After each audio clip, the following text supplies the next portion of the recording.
When a dementia resident in a dementia unit is medicated with antipsychotic drugs, often because of anxiety, agitation, and sometimes anger, it can have a detrimental effect on their walking. Similar to Parkinson's symptoms, the person can start to walk along and their steps become shorter and shorter, and the pace becomes faster and faster. It's called festinating gait. It's very unstable, very distressing, and the person can easily fall. So at all costs, you don't want to be having medication that gives these side effects, and you need to keep a note in the clinical notes and the charting of the medication to be able to discuss with the doctor, nurse, if you feel that the medication is causing these symptoms with your parent. And that's actually another big subject, another video, but just to look out for these Parkinson's type symptoms and question as to why this is happening.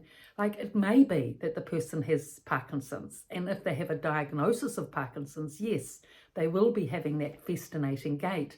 But if they have not got a diagnosis of Parkinson's and they've just been medicated on an antipsychotic drug and they start getting this pattern of Parkinson's type walking, that's when you need to start to question. That's when you need to get hold of the clinical notes, read them thoroughly, find out what's happening, call for a doctor's meeting, discuss the medication, and see if you can get it stabilized enough so that your parent, relative can be enabled to get back to their good quality walking pattern, hopefully.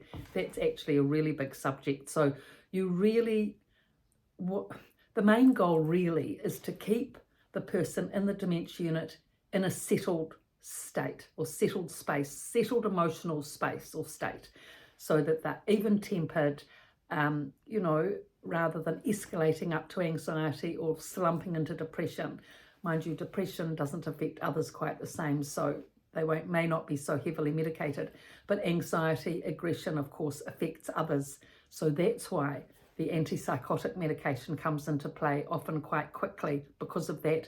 So it's important to keep your parent at an even keel, emotionally, supported, lots of walking if they want it, trips outside the unit, conversations, explanations, etc., so that they don't escalate up, because that's when there's such a risk of this medication and all the side effects.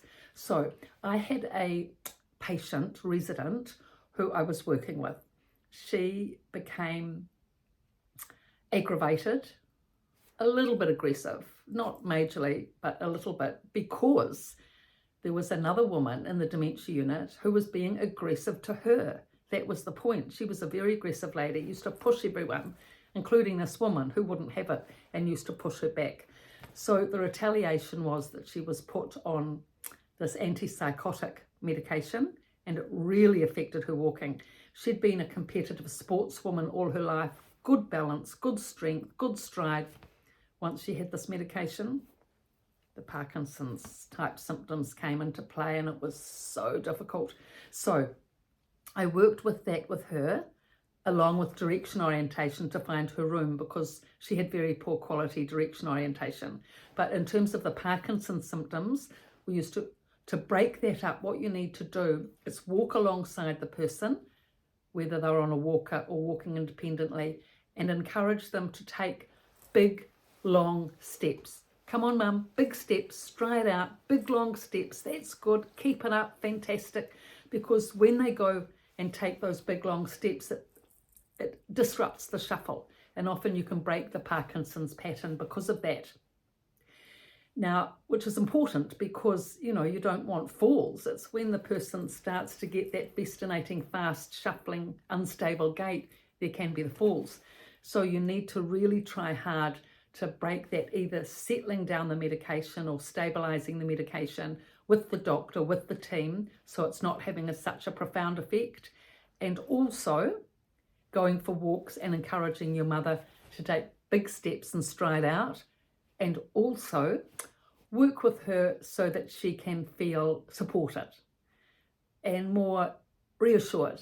And because of that, when she feels supported and reassured, she's much more likely to be able to stabilize her mood. And then, of course, she won't be needing the medication. Now, another thing that's very helpful is that if the person that's being aggressive to your mother, say she's one of the women who has meals with your mother at the dining table, 3 women generally, or 4 at a table, and if the woman, the aggressor, is at the same dining table as your parent, ask your parent to be shifted to another table. Simple as that. Come into meals, have a few meals, see the setup, witness this woman who's the one that you've heard is being aggressive. She may not be quite as aggressive when you're around, but still you'll get the gist of it. Work out what's going on and work out where to put your mother so she's not so there's less risk for her, and also so she is less aggravated. And also having you there at the meal time will reassure her, give her solace, even if it's only once or twice a week. Still, everything helps in the big picture. So these are all the ways to go about helping your parent, preventing falls, getting on stabilized medication, settling mood, and then hopefully after that she can start having quality of life at a dementia unit in a positive sense, which is what this is all about. I mean, it takes time. All of these, implementing these practical aspects takes a lot of time. But once things are settled and your mother or parent, father is settled, then things can really tick along quite nicely with them being in a dementia unit. But once there's the unsettling factor, as explained, really you've got to just get right in there, work it out and settle it down as quick as you can and as fast as you can. And of course you need to have access to information, clinical notes, going in and seeing what's going on, etc., to work it all out. So I've written about all these topics and more in The Resident's Voice from a Dementia Unit and The Resident's Rise, both on Amazon, soft copy, hard copy, and the popular ebook. The first half of both books is a novel format, easy read about the residents and what they go through day to day, and the second half, practical positive techniques, all laid out clearly, succinctly, of what you can do to help when someone goes into the unit and when they're established in the unit. So thank you for your support, likes and comments. There's very good comments coming in, both privately and on the actual channel itself, the videos themselves. Thank you for your support.